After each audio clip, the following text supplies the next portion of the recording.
तो जी अभी मैं इसे करने लगा हूँ रेडिएटर वाश। ये देखें कितना गंदा हो रहा है ये।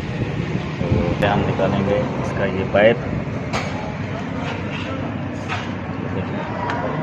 पाइप निकाला,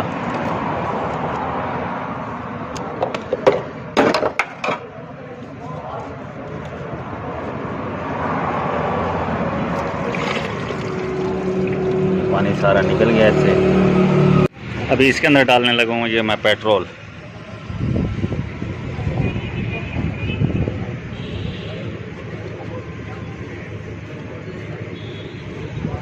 बस अभी मैं इसके अंदर डालने लगा हूँ पानी।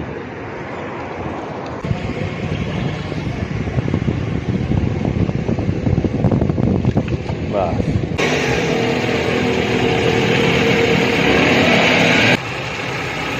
आना शुरू हो गया।